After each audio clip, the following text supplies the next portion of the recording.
Hello friends, this is Chandrakant from Akulmek Technologies. Welcome to Top Brass. And let me also invite my friend from London, Mr. Naval Gant.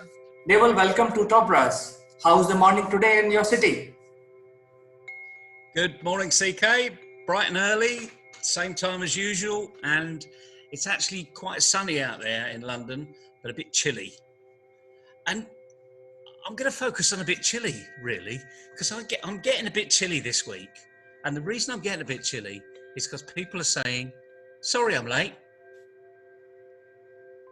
And it's an online meeting. And it was in their diary. And they confirmed the day before that the meeting was going to go ahead. Now, in some respects, we're going back to pre-COVID. Excuse for being late. But they're excuses. They're not really explanations. Do you feel that way, or is it just me? Well, I fully concur with you of what you are saying today.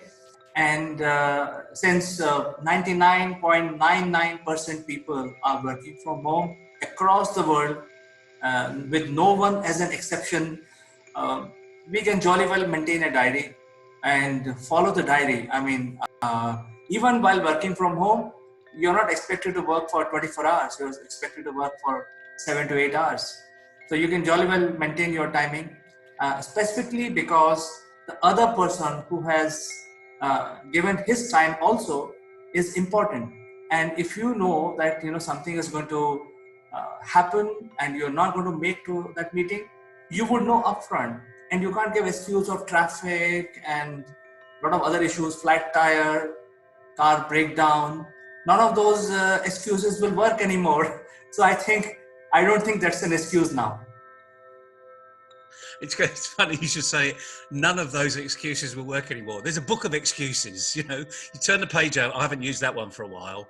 And then you start to put people's names on the book, on the page you put the excuse by, so that you flipped it. Oh, I better not say that one. I said that last time. But that's what was happening pre-COVID. I mean, I could spend hours getting to somewhere to what I classified was a very important meeting. It was confirmed the night before. I texted that I was on my way. Sometimes I would get a text back and saying, but the meeting's not for 3 hours and you're only an hour away. And I would say, yes, but I want to make sure I get there because I can still work while I'm there. I work from home, or I work from the office, I'm mobile.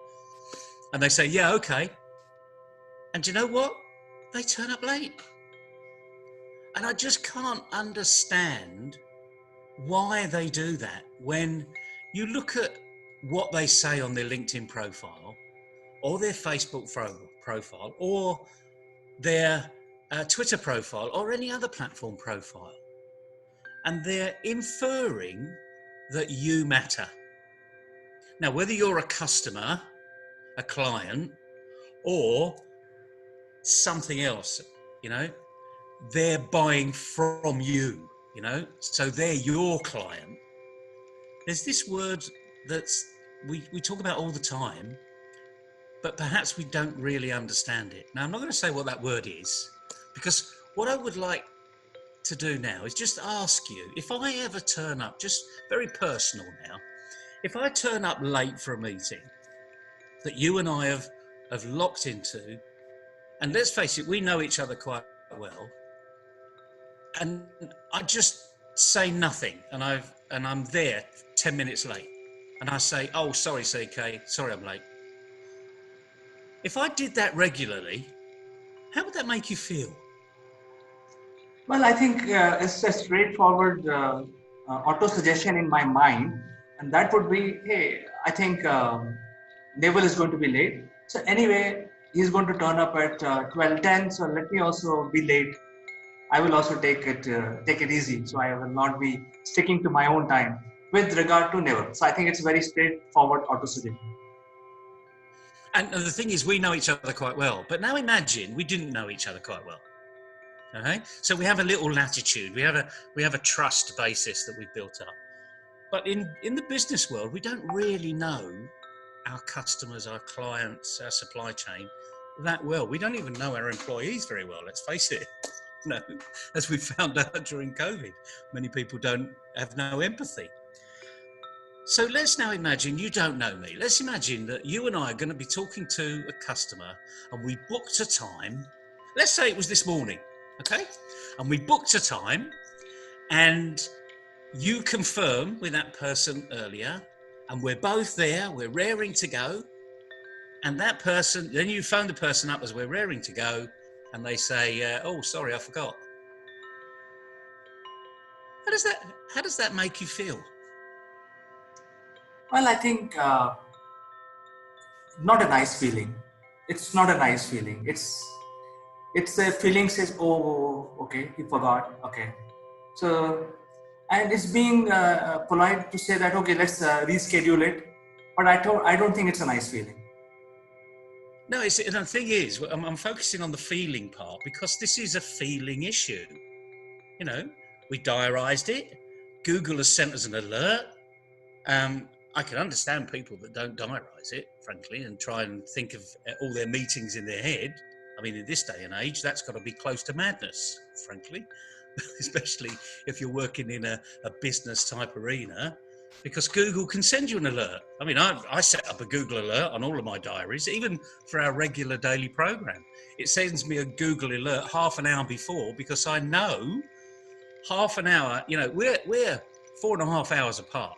So your midday is my 7:30. You know, it's almost like click, click, whir. I've done it so many times over my career. I've got this international time clock. So we're not talking at 7:30, we're talking at midday. It's as simple as that, because that's your time. That's where you are. And even in our conversations, we recognize it. You say good morning. Well, it's just morning for you, but actually it's turned afternoon. But you say good morning to me because it's my morning. You're automatically respectful for my position. It's called empathy. You understand who I am, where I am, and what's happening around me. And even with our backgrounds, we've got the same background, you know. We can't tell what time of day it is. You know, and that's what the digital world has done for us. But I think the message that we should be doing for a Friday, you've got all weekend to practice this, you know, practice being on time.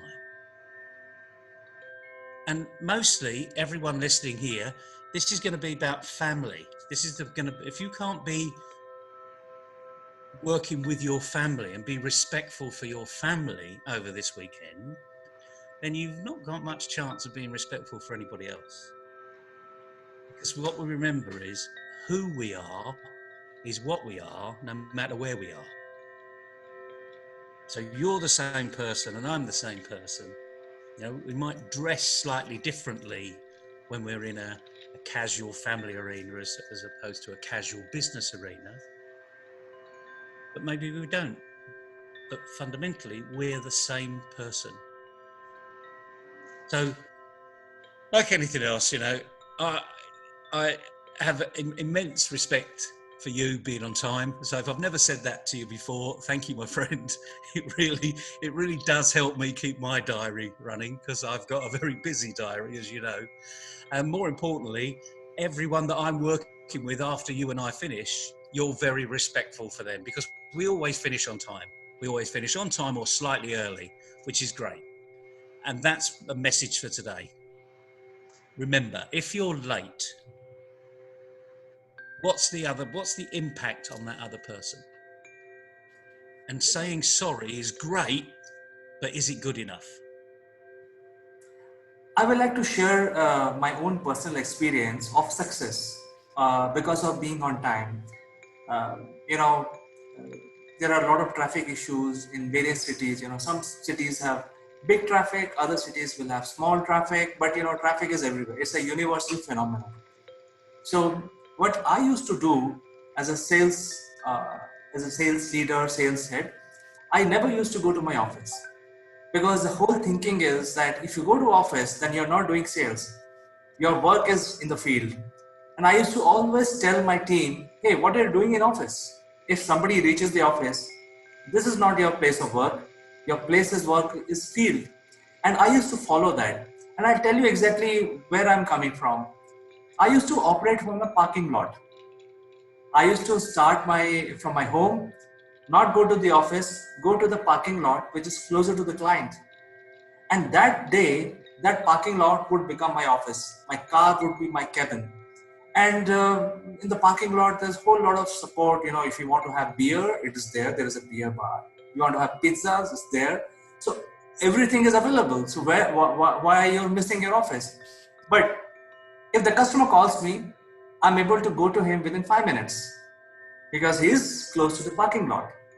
And after, in a sales situation, what happens? You compete with equals basically.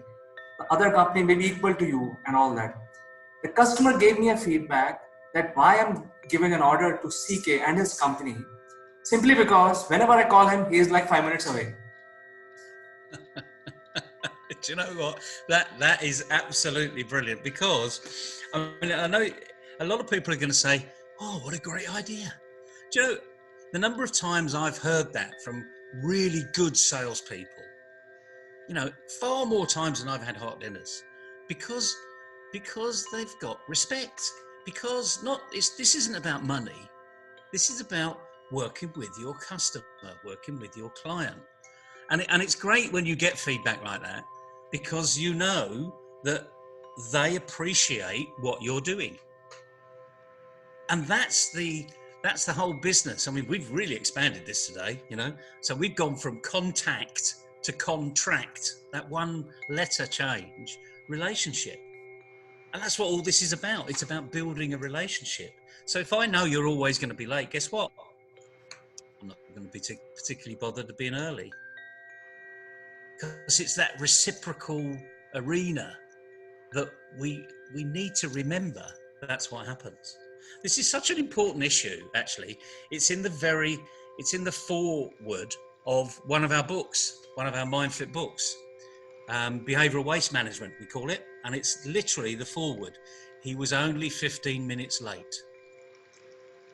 But he was 15 minutes late regularly. So there were 12 people around the table. So that's 12 times 15 minutes. That's behavioral waste. But what's happening in those 15 minutes where people are saying, well, he's always late. No respect for us. Why should we care? Why don't we think, what did you do last night? Where did you go? So now, actually, you're building a relationship with all of the other members of the team. And you're inadvertently ganging up on the boss because he's always late. Yeah. There is a little trick here, okay? We've done this before. We've done this in our workshops. When someone said, well, they always turn up late. Okay, well, book the meeting for 10 o'clock and turn up at 10:15.